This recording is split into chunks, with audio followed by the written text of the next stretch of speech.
Hey, ghosties. This is Kandis. And I'm Harley. And we're Haunted Through the Ages.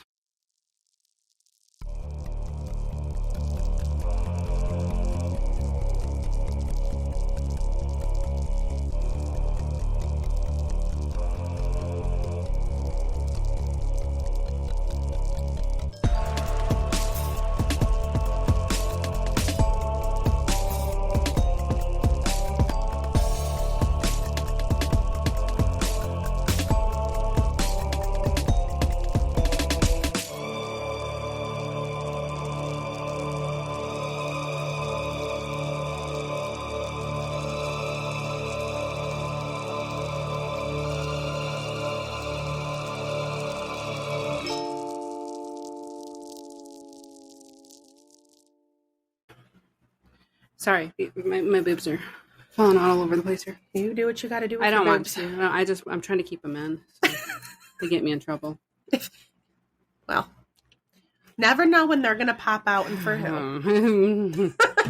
Gonna wrangle the babies in. Come on, girls. Settle down. So I just did a grown-up thing. What'd you do? I ordered menopause stuff.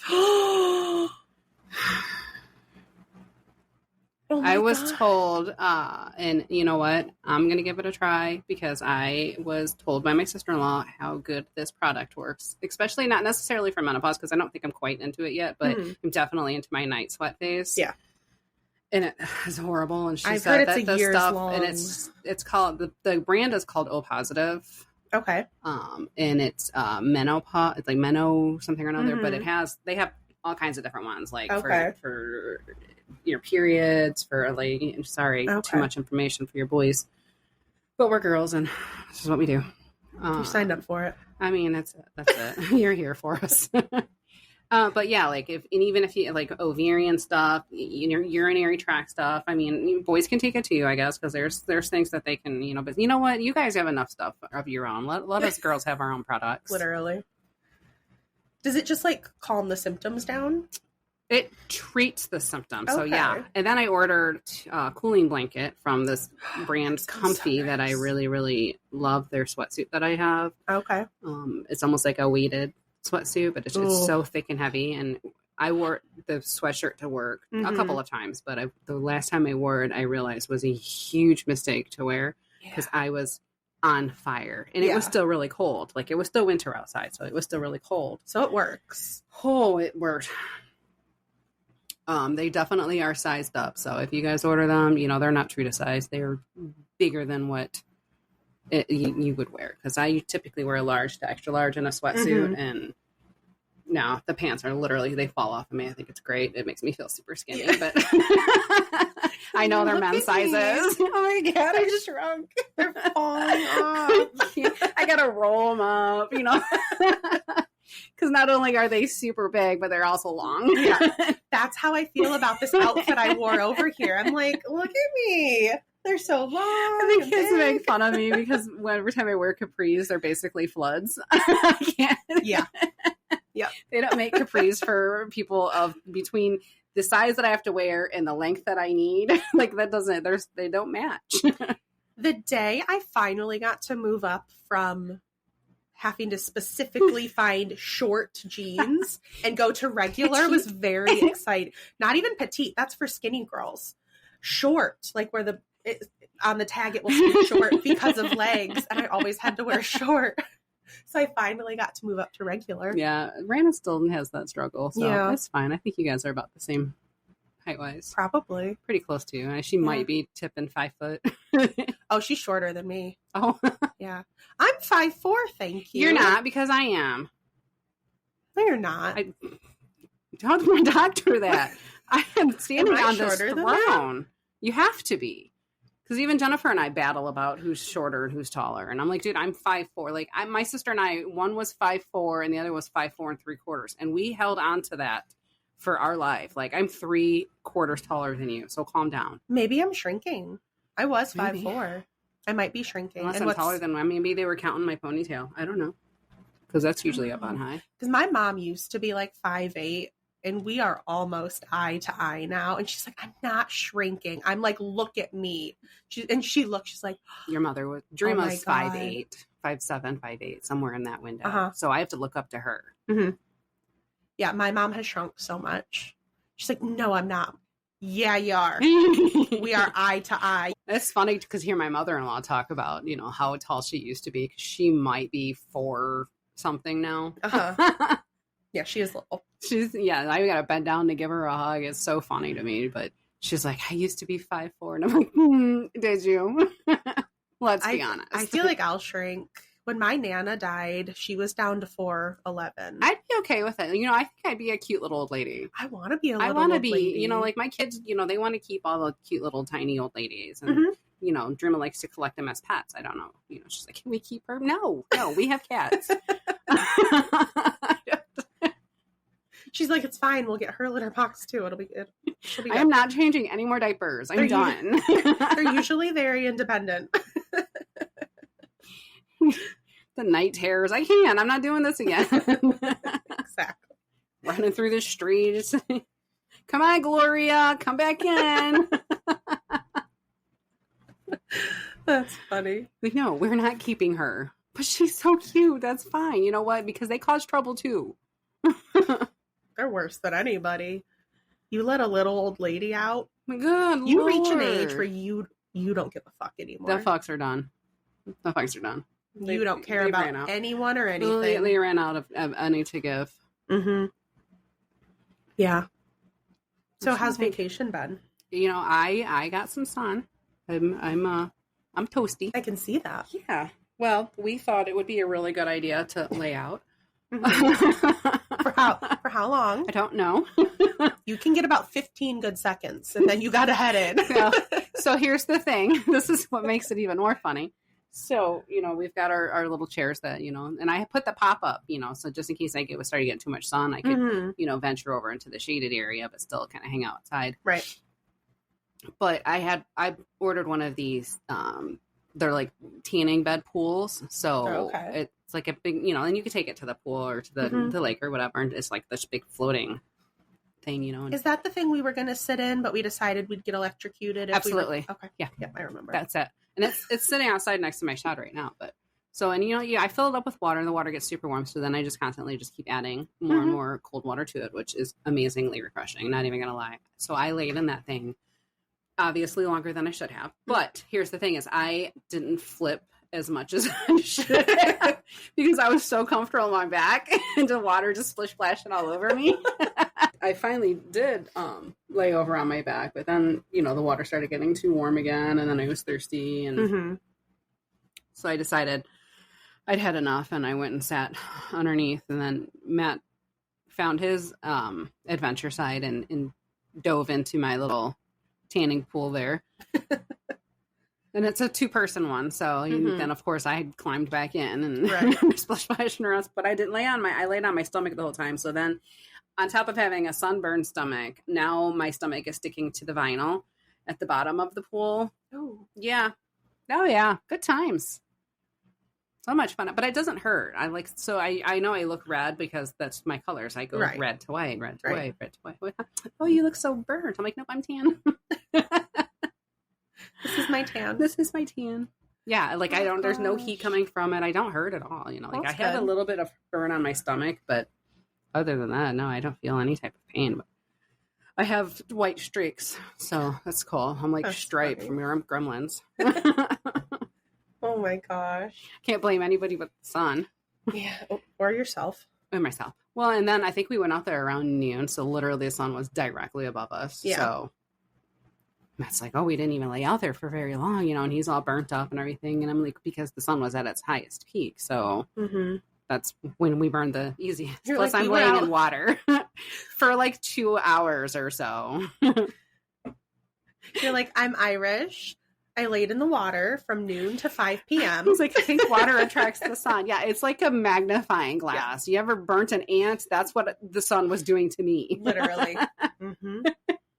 Like, oh, you're trying to avoid. Yeah, not quite. That's why they tell you not to wear dark clothes either. Oh. Darker it is, the faster it's going to attract. Yeah. Oh, yeah. You know, and you know, I still don't know about that because I wear light colored clothing and I'm clear, and the sun still hurts me. It hurts. Though I didn't wear sunblock, so I mean, let's be honest. Yeah. We don't. We're not babies. No, I'm off the sunblock train anyway. We're done with it. I try, like I want to, but then all the I miss research that's come out about it lately, and I'm just like, you know what? Anything that I'm told this is good for you, right? I've learned it's not. It's probably not. Well, I used to spray sunblock one time. We went when we were in Myrtle Beach, and it was Dreama Rannon and I. And it was when we moved Dreama down to South Carolina. Rannon and I flew back out of Myrtle Beach, so we spent the day at the beach. But I gave Rannon a good spray of sunblock on a windy day on the beach. Ask how much sunblock got on her body. Like none. She had patches. She literally had red spots of where the sunblock wasn't. Oh my and they were bigger than where the sunblock was. That's so funny. Like half of her face, a portion of her forehead. Like I tried. Yeah. You can see the attempt was there. That's funny. You're welcome. How have you been? It's boring, huh? It's been a long week. Already? It's just Monday. Since last week. Oh. As you know, my child has been so sick. Oh, yeah. The sickest he's ever been. Poor thing's been in so much pain. Is he on the upward spiral at least? Yes. Good. He's coming out of it. Good. Yeah, he's had tonsillitis. So boy. And I didn't. He hasn't even been around people. No, and he's been out of school. Yeah. He hasn't even been around other kids. Nothing. Nobody's been sick around him. His body's just like, now. Mm-hmm. All of it. I don't know what he did, but I never had it as a kid. I don't think my brother ever had it. Like it never came through our house. We had strep a lot. We'd get strep. Right. And like ear infections and stuff, but I didn't realize how severe tonsillitis can get and how painful. And so he's had like... I can imagine it's comparable to strep. I think it might be worse because and I didn't know this was a symptom of it, but it is like open sores in the mouth. So his little throat, if you looked at his tonsils and around it, was so red and swollen. Sweet baby. He had like the open sores that started, I thought he had a couple canker sores at first. And then they were just everywhere. They're like, nope, that's part of tonsillitis. So his little tongue has been it looks white like thrush, but apparently that's another tonsillitis symptom. Oh. And so he's had sores on his tongue. So he's barely eaten. Yeah. For days, he didn't eat. Even every time I would make him drink water, because I'm like, you need to stay hydrated, he would just sob because it hurt so bad. So he's been living on, pain reliever and antibiotics for days. And he's finally coming out of it. He ate today, so that was a big deal. Some Pedialyte popsicles, at least to get him that hydration. He had a popsicle. He finally said today, he's like, I want pizza. I'm like, I don't know Such a brave boy. if you can handle pizza. Because he did okay yesterday. Didn't really eat much, but he had more energy and stuff. I'm like, I don't know. But I've checked his mouth and his little sores have covered up for the most part. Like you can still see the remnants, but soft foods for sure. If we can try it because he's done mashed potatoes. He's done mac and cheese, and I'll like overboil it. Yes. So it's just mushier, and he'll just like swallow down a couple noodles at a time. But that's the only way I've gotten him to eat. So we've done that. So I can imagine the pride in his face. Like, look, Mama. I know. Twice he finished cups of mac and cheese, and he was so excited. I'm like, yay, you have food in your belly. Oh my gosh. So he can afford to not. He's a scrawny little thing. I know. He's already skinny. And I told him, I was like, whatever sounds good to you, I will get. Right. I will order it. I will call somebody. If there's something you will eat, it sounds good enough, I will get you literally anything you want. And so he just hasn't been hungry. But today he's like, pizza sounds good.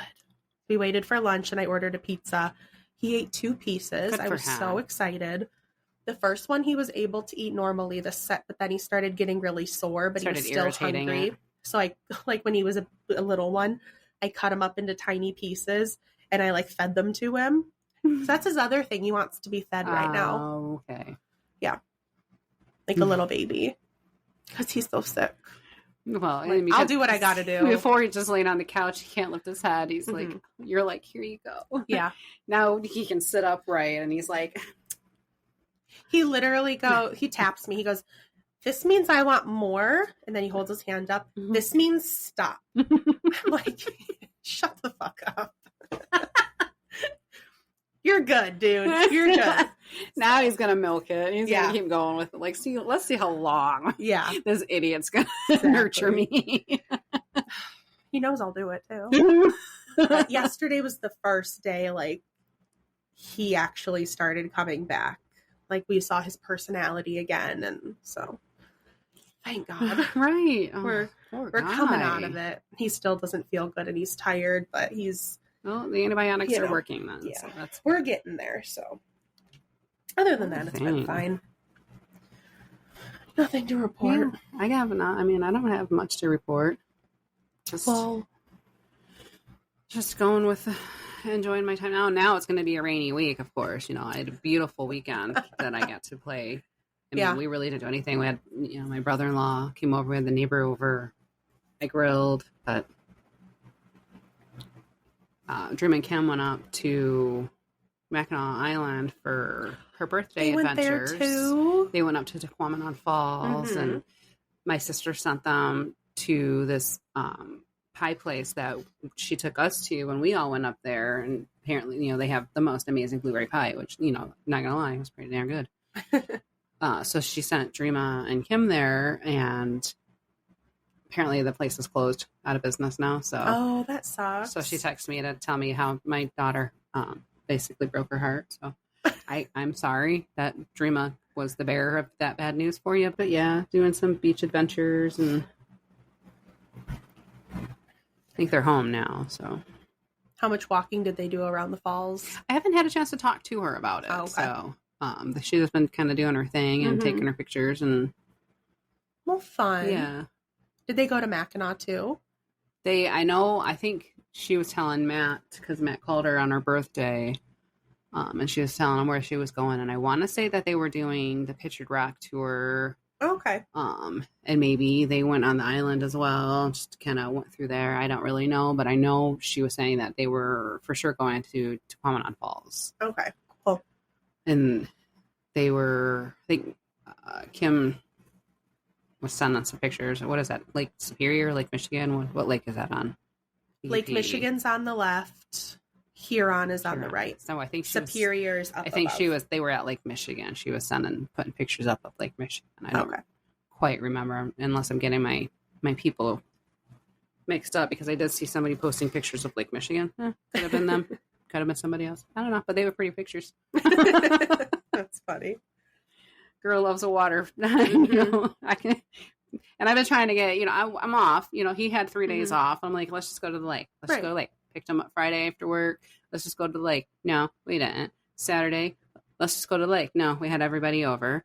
Sunday, let's go to the lake. No, we went to church. I mean, I can't really be mad about going to church over to the lake, but haven't gone to the lake. And I'm kind of glad we didn't yesterday, because we came home and did all of the yard work and everything, and within a matter of getting it done and getting back inside, cleaned up and everything, this dynamic storm just comes burling through here. And I hadn't taken the tarp off of my canopy yet. So that I'm out there trying to take this thing off. The wind's picking me up off my feet. I'm trying to hold the darn thing down to the ground. I got it tied to my shed so it doesn't take off. And I'm just trying to get the tarp off of it.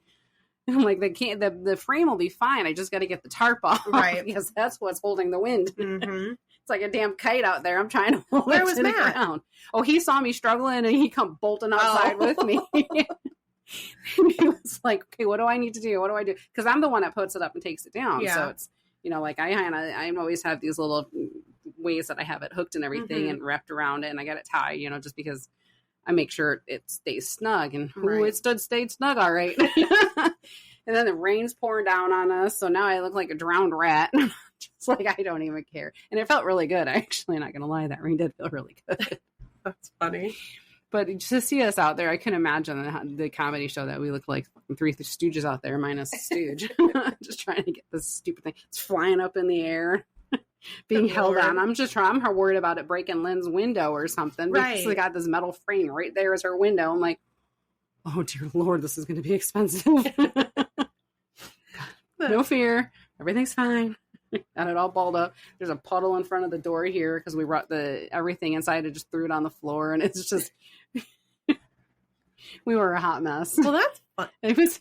I just heard hot. I'm all right. So hot. It was comical. I'm not gonna lie. And I'm like, oh, funny. I can put it back out and set it back up today. And then I saw that it was supposed to rain again. I'm like, maybe I'll wait. Yeah, I don't want to battle with that again. It's gonna be a rough week. I don't know about that. And then it's like, oh, it's only gonna be 70 something. Like, well, that stinks. I mean, I'm getting used to 99, 10,000. Today's been so nice.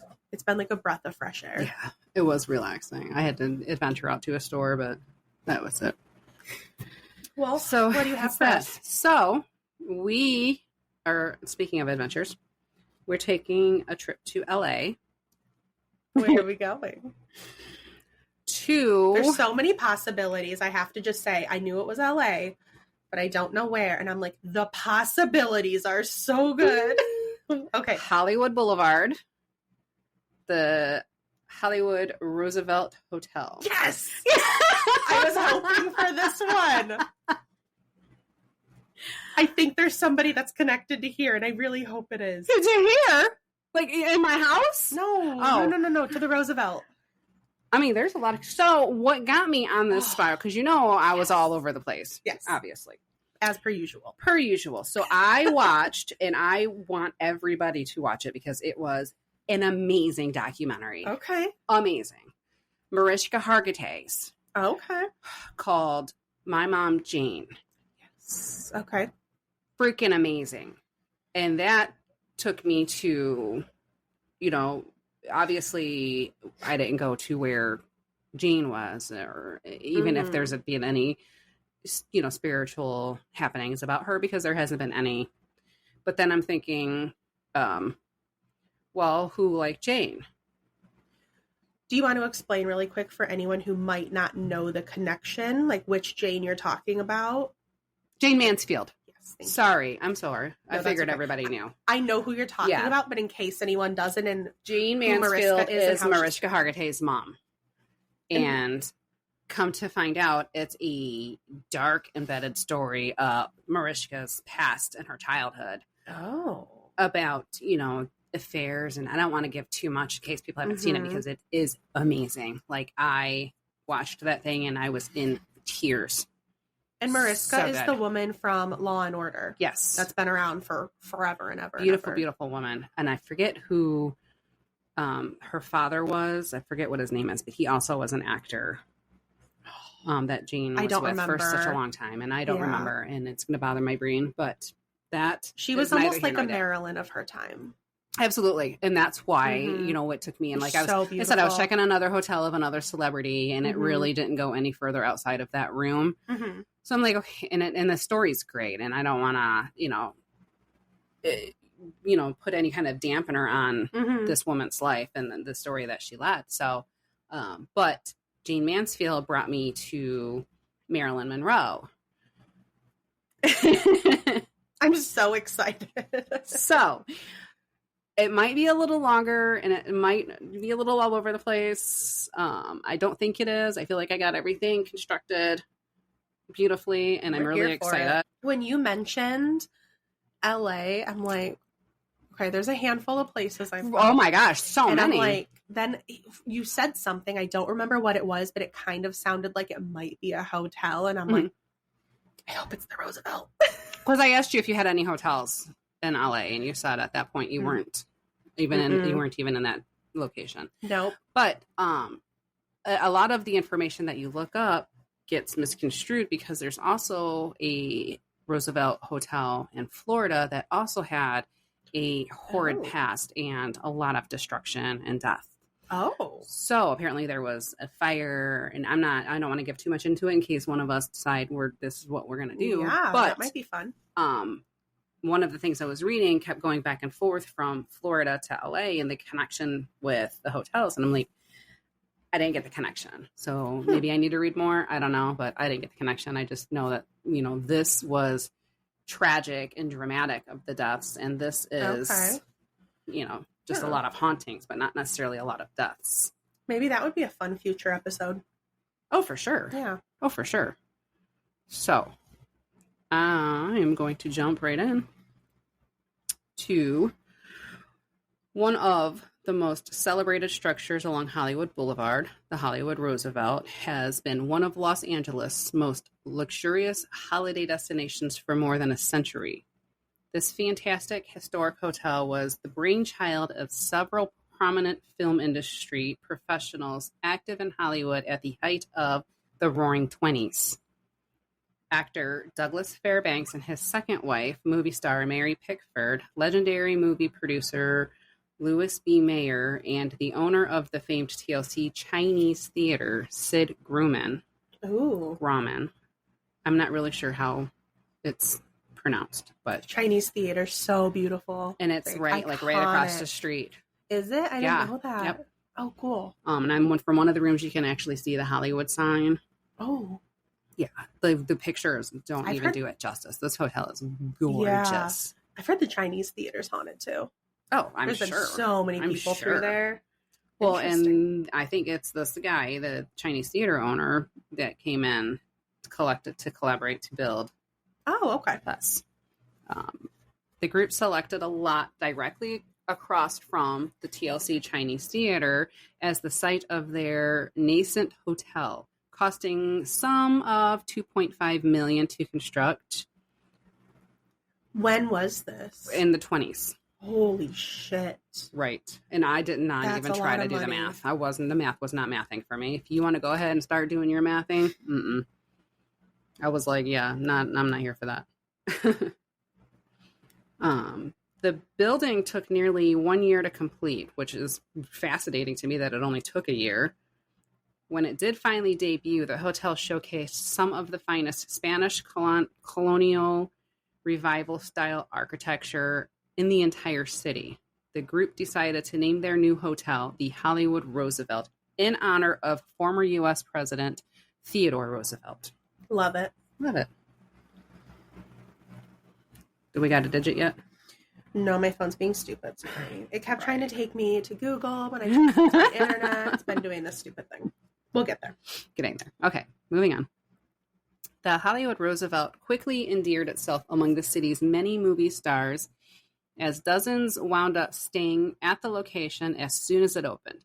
Clark Gable and Carol Lombard often frequented the penthouse on the hotel's 12th floor, spending an average of $5 a night, roughly $90 today. Wow. Still very cheap. Still very cheap. For a penthouse.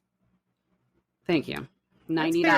$90. 6 nowadays. Are you You're kidding? getting dirty sheets and bed bugs for $90 yeah. a day. Inflation's a bitch. My God.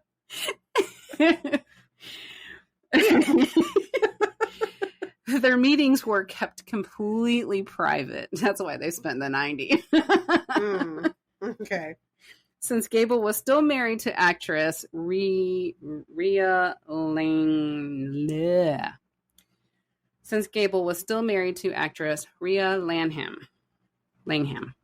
Yeah, I don't know, is the G silent or not? No, it's fine.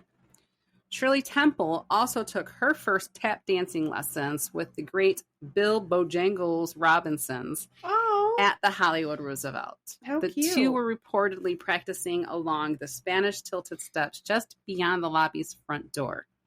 Marilyn Monroe even lived at the hotel for some time during the 1940s when various Hollywood executives contracted her with her star in various movies. Now, they say that she lived there for a good 3 years. Oh my gosh. To basically decompress. And I mean, this was her favorite place to be. Yeah. And then she was, going through her acting career out of this hotel.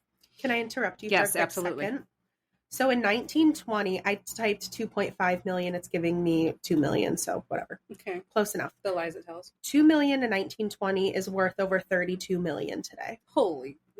And that's still $500,000 less. So probably closer to 40 million. Yeah. That, no, I don't have that much. Quite a place. And it's only, I think it had 12th floor because the penthouse was on the 12th floor. So Okay. Her room overlooking the Tropicana pool on the 2nd floor is commemorated today as the Marilyn Suite. Yet the hotel's greatest connection to Hollywood was its role in hosting the very first Academy Award ceremony in 1929. Oh, fun. Right. So fun. Anytime I hear Tropicana, I immediately think like the 40s. I'm like, good Lord. It's crazy. Tanning lotions. Literally. Beach bums. Yeah. I think like old Vegas kind of yeah, for sure. That's what I think of. Girls walking around in little stripy bathing suits. Yeah. So cute. So the hotel fell on hard times during the 1950s, though with various owners concealing much of the original architecture over the course of various renovations.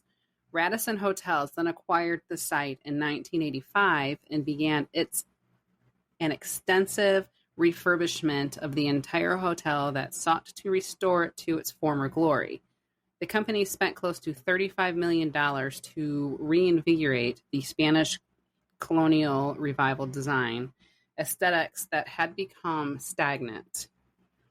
The Hollywood Roosevelt is now fully owned and operated once again as an independent hotel. Today, the building is among the most recognizable landmarks in downtown Hollywood. Guests today can still glimpse some of Hollywood's elite slip in and out of the hotel's various suites. Oh. Mm-hmm. Like to know who's on that list. Right. Together. Slipping in and out. Keeping it all down low. Spending their $90 a night. Fucking assholes. The city of Los Angeles even designated the hotel as Los Angeles' historic cultural monument for its close historic connection to Hollywood's vaunted history. The U.S. Department of the Interior also identified it as a major contributing structure in the Hollywood Boulevard commercial and entertainment district located across from the famous TLC Chinese Theater. The Hollywood Roosevelt resides in the heart of downtown Hollywood. It specifically sits near the world-famous Hollywood Boulevard and is celebrated Hollywood Walk of Fame. The Hollywood Boulevard itself was originally called Prospect Avenue until real estate developer Charles E. Toberman decided to transform it into a vibrant theater district during the 1920s. Working alongside Sid Grauman, Toberman developed several theaters and concert halls, including the TLC Chinese Theater, the Egyptian Theater, El Captain Theater. Toberman also played a role in constructing a number of other structures too, such as Hollywood Masonic Temple, the Max Factor Building, Hollywood Boulevard, quickly became the center of the neighborhood. Needless to say, they're getting people. With countless movie stars frequenting its shops and restaurants. To commemorate the thoroughfare's symbolic association to Los Angeles' film industry, E.M. Stewart of the Hollywood Chamber of Commerce spearheaded an effort to create a special monument in its honor in 1953. Stewart and his fellow chamber members worked closely with Ansco Construction Company to create what they called Hollywood Walk of Fame, which would consist of installing shiny brass stars along the boulevard. Ooh. I want to see those so bad one day. It's so corny, but I do. I know. Same. Each star would feature the name of prominent person affiliated with the local film industry. Speaking of the stars, though, did you see who the youngest star to get a Hollywood Walk of Fame was? No. Miley. Was she really? She just got one. Oh I don't know if it was the youngest in her profession or because Really? I feel like there are younger actresses and actors that may have gotten one, but yeah, they just I don't know. I just saw a Reddit article about it. Good for her. I know. I'm so happy for her. Yeah. I feel like you really, really have to put in your time before you get that. But then somebody told me, like, instead of it being an honor, like, you have to buy your own anyway. So how are you being honored by it if you already have to buy your own? Right. Like, good for her. Yeah. So I just thought that was a cute little fun fact. Yeah. Today, the Hollywood Walk of Fame extends for some 15 blocks and contains over 2,600 stars. Oh my gosh. It's that big? 2,601. Thanks, Smiley. My God. The entire area protected as a National Register of Historic Places district by the U.S. Department of the Interior. I don't even know if that's a real thing. I think they're making shit up right now. So, back to 1929. Known more commonly as the Oscars, the Academy Awards have been a fixture in American pop culture for nearly a century. People across the nation watch every year to see their favorite actors and actresses recognized for their wonderful talents. This prestigious award ceremony originally began back in 1929 when the very first Academy Awards ceremony was held at the Hollywood Roosevelt. Yet, the very idea of such an event was born 2 years prior when Louis B. Mayer established the Academy of Music, Picture Arts, and Sciences, otherwise known as the AMPAS. When was the last time you think you watched an award show like that? I think I was sick, and it was the only thing on TV, and it was too ill to reach the remote. Yeah, literally. But I want to say the kids had to have been very small. Mm-hmm.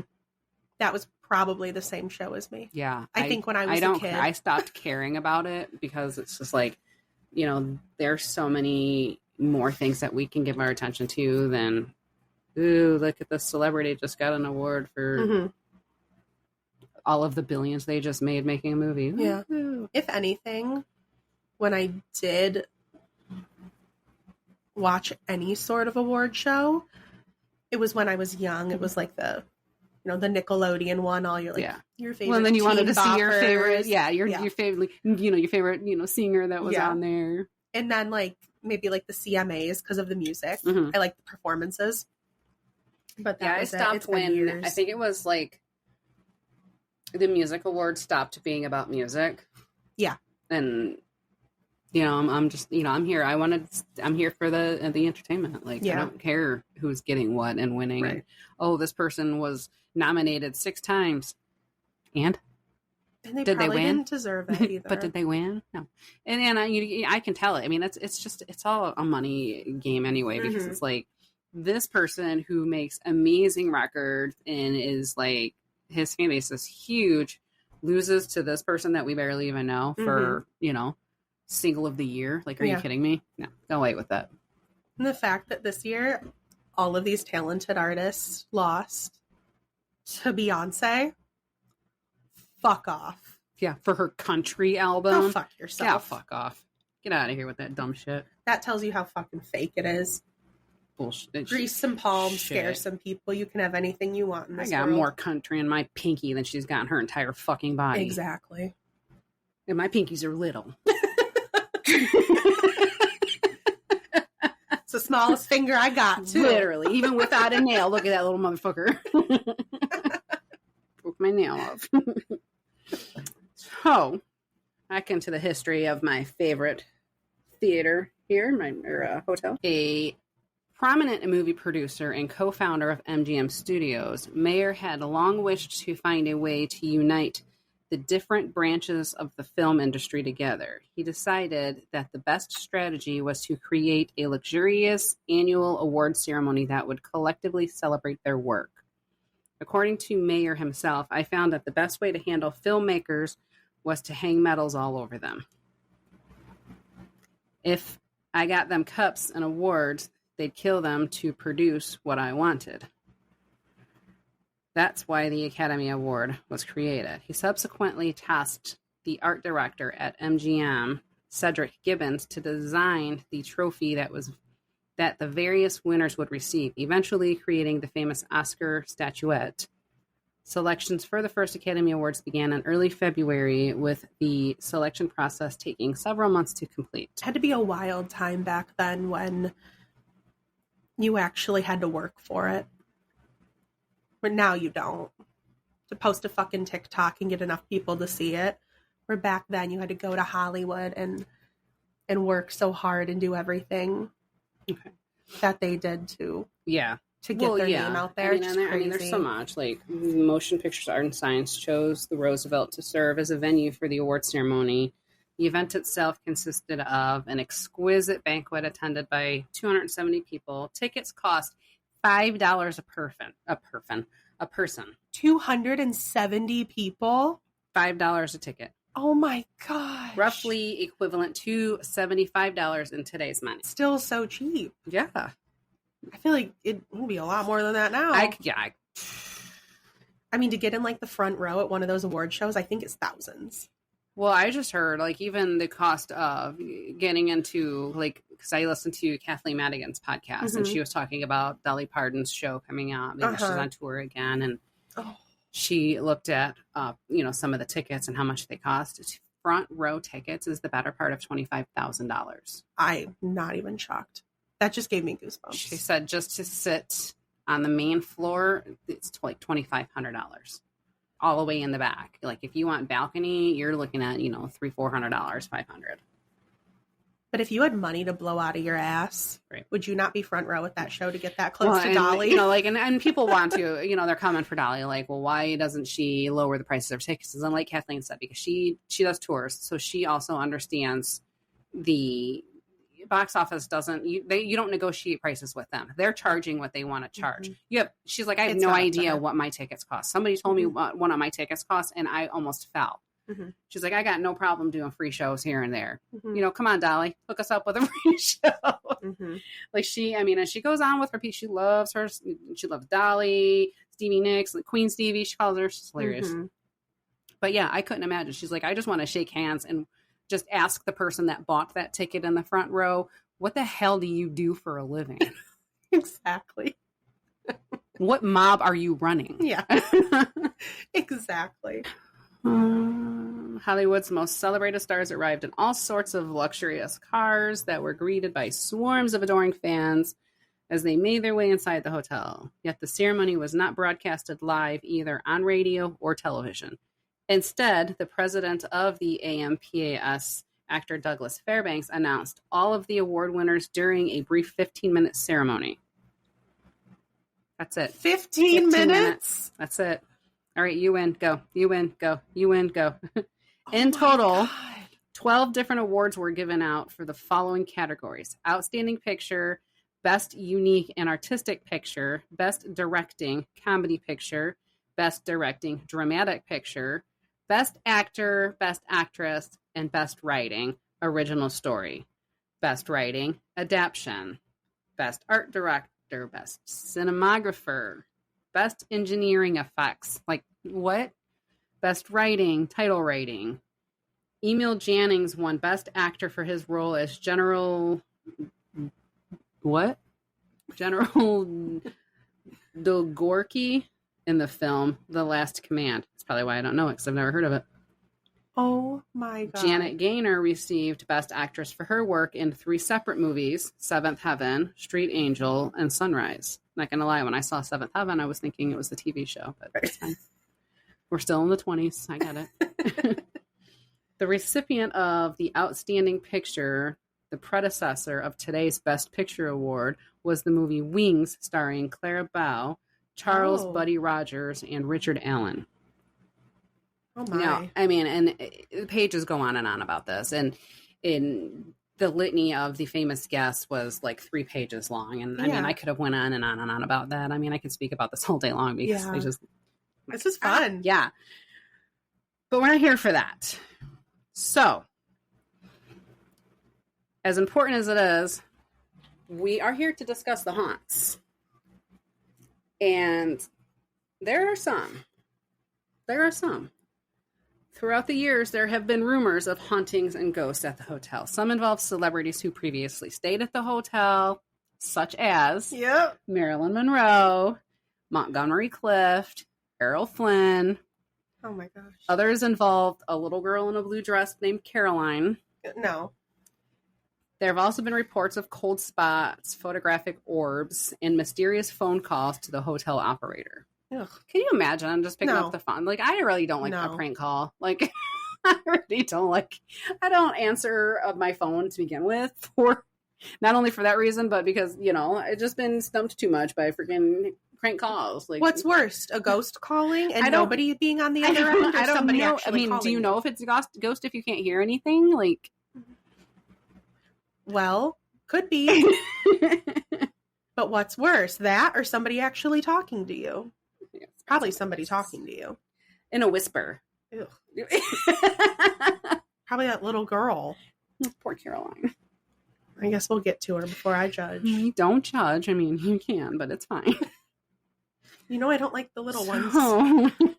Hollywood executives rented Suite 1200 of the Hollywood Roosevelt out for starlet Marilyn Monroe in the 1940s. She stayed there for a few years while taking on various acting jobs around Hollywood early on in her career.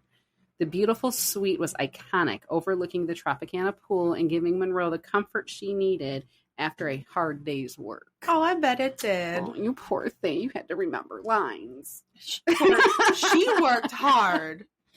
That must be tough trying to get your boobs just in the right spot. Getting all taped up and stuff. You give her whatever she wants. Monroe loved the suite so much that after she died in her home in 1962 of apparent overdose. After she was murdered? Although theories vary. Okay. That her spirit remained behind. Perhaps it was the last place the blonde bombshell was truly happy before things became complicated. Oh. Many guests will see her figure in the full-length mirror outside her room. I would lose. Literally, I'm looking at you waiting because I'm like, could you imagine walking up to a full-length mirror and you got your pretty dress on and you're about to go out on the town and you turn sideways and then you see this blonde hoe in your picture. You're like, the bitch. I love Marilyn so much. You don't even understand. I would be so excited. You said LA. I'm like, please be the right the Marilyn mirror. The Marilyn mirror. Which is funny because many of today's celebrities that have stayed in the room reported hearing strange songs at night. Oh. Her spirit likes to travel and also has been seen dancing in the Blossom Ballroom. There's a lot of happenings in the Blossom Ballroom. Oh. There are other reports that she haunts the apartment where she and her mentally ill mother once lived. I don't know why I hesitated on that. I've also heard the girl who lives in Marilyn's house where she died now. She has, or at least did, it's been a long time since I've seen it. She has an Instagram about it and will share stories. And she says there's definitely activity at her old house. I can imagine. I mean, she's traveling. She's not staying where she died. She's going to her happy places. She's got places to be. I wonder who's there with her. Well, and I don't know if I get into it later on or if something that I just read over, but the mirror used to be in the suite. Yeah. But she appeared so often and so frequent that guests were being just terrified of this mirror. So they moved it out into the hallway. So it could scare everybody instead of just the people right. in the room. I mean, misery loves company. How nice.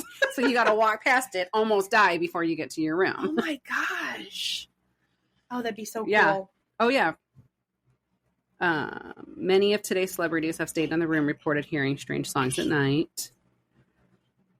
Other spirits of both famous and everyday people haunt the rooms and the hallways of the Hollywood Roosevelt. Many hear the lone trumpet of actor and musician Montgomery Clift late at night. He spent 3 months there filming From Here to Eternity and has been quite active since he died in 1966. Room 1928 is where he appears most often. Hotel staff and guests have felt him brushing up against them, especially if they're a woman. Ooh. The women even felt Clift tuck her into bed while her husband snoozed silently next to her. Sweet or hot? What was his name? Weird. Montgomery Clift. C. Yeah. That one. I don't know him. Clift. Montgomery Clift. Oh, he was a handsome fella. Mm-hmm. Oh, my. And there's a new word that I just learned, which I think I like this word a little bit too much. And I even looked up the meaning of it so I can. He was hot. I'm going to be honest. So right here, another noted hedonist who haunts the hotel is Errol Flynn. Do you know what a hedonist is? No. Can I tell you? Please. Because I looked it up. I'm like, I'd love to I know. need to know. And I was, I'm like, am I going to be able to say this word? Am I going to know what it means? If somebody asks me, let me just look it up. Let me fact check myself. A hedonist is someone who believes that pleasure is the most important thing in life and therefore strives to maximize pleasure and minimize pain. The pursuit of pleasure can manifest in various ways, from seeking out enjoyable experiences to minimizing discomfort. So what you're saying is he sought pleasure out of pain. He could be in the books that we read. Yes. Okay. I mean, which one is that? Oh yeah, he's pretty handsome too. Oh yeah, my lord, Errol Flynn. He's the original handsome. bad boy of Hollywood.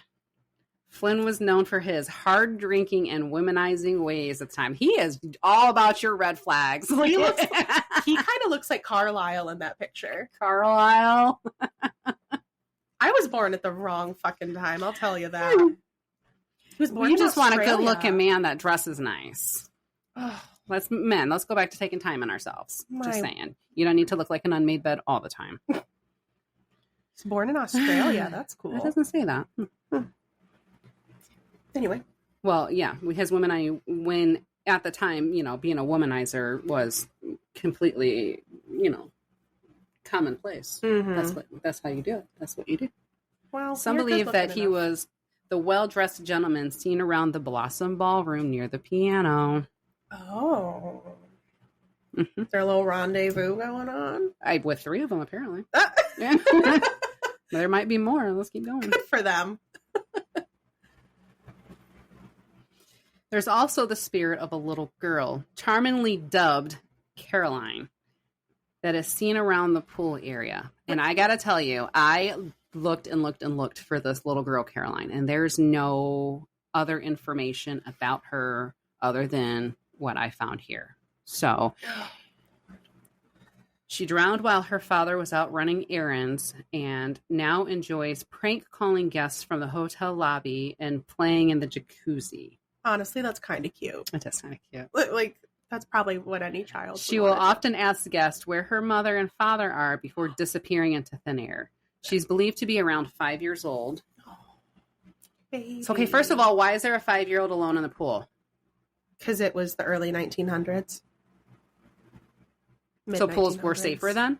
No. People were a little bit more, complacent. Hell, in the 90s, I had no business running around the neighborhood by myself. No. And that was but the you weren't 90s. doing it at 5. Not much older. All right, trash. It was a very different time. So I had kids in the 90s as well. And I can tell you, my children were not running the neighborhoods. But again, I mean, we moved into the apartment when Dreama turned 5. So there wasn't far for them to run that I couldn't see. We lived in the very back of our neighborhood, and it was a long walk from our bus stop at the front of it.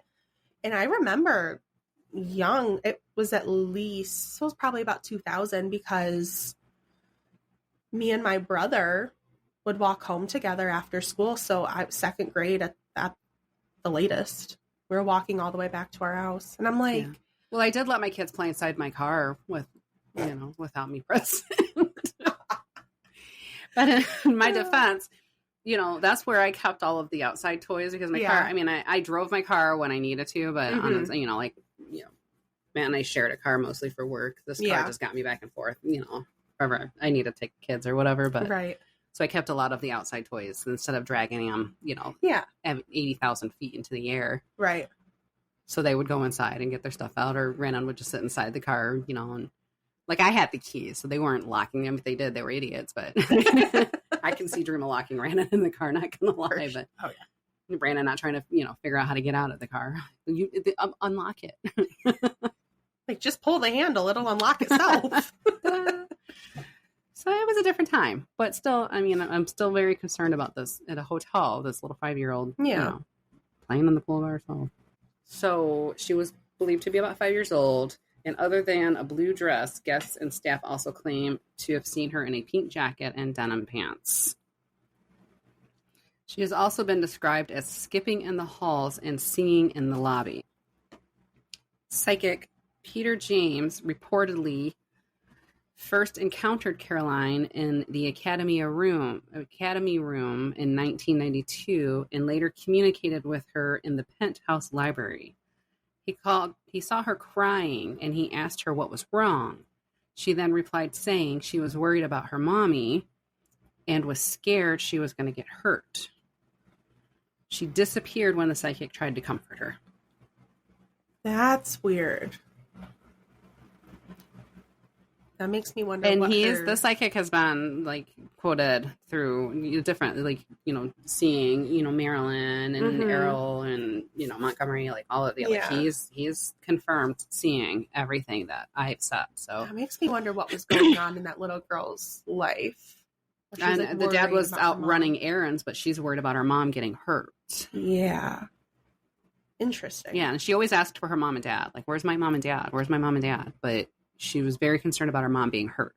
Oh my gosh. Yeah. That's so sad. And we have no idea who her parents are. Like the name was just given. Like they're just calling her Caroline because they don't know if that's her real name or not. Yeah. Again, it was a different time. What kind of check-in methods did you need then? Right. Now you need, a blood sample and DNA and maybe some sperm. I don't know, but he'll deliver it. Some hotels, I mean, it just looks like a Jackson Pollock painting in there. We'll just collect it off the bedspread later. It's fine.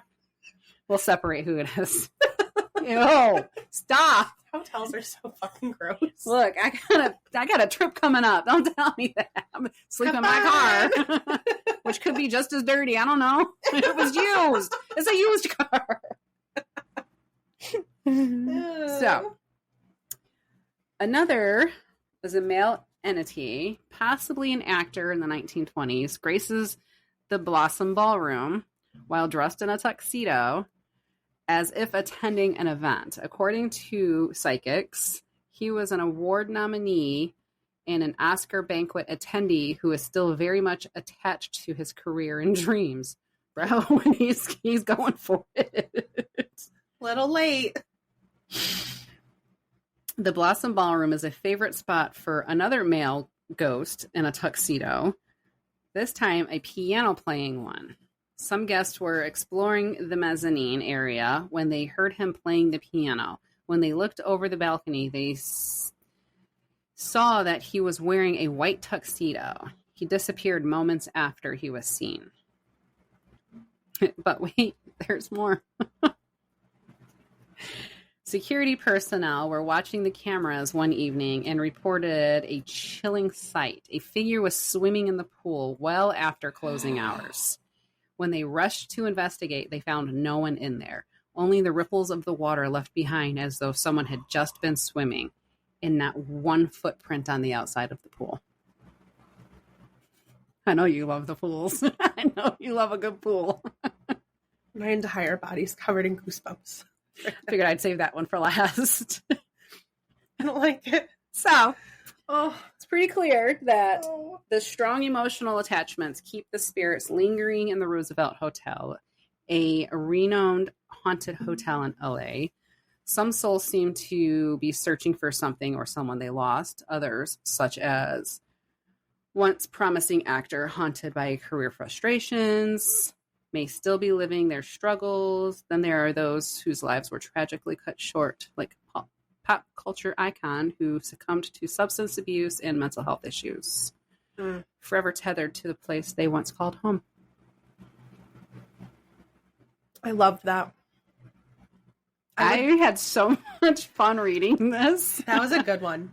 I'm sorry I went on and on about the history of it, but I couldn't. I'm like, please. Where do I even stop this? Because it's so intriguing, just the history of between the awards and all of the celebrities that have been there. I loved it. Do not apologize. I don't know. I don't like because I don't want to I don't want to take up everybody's time. Like seriously, like where's the ghost? Like we're here for the ghost. We're not here for this is a history class. It is a history class too.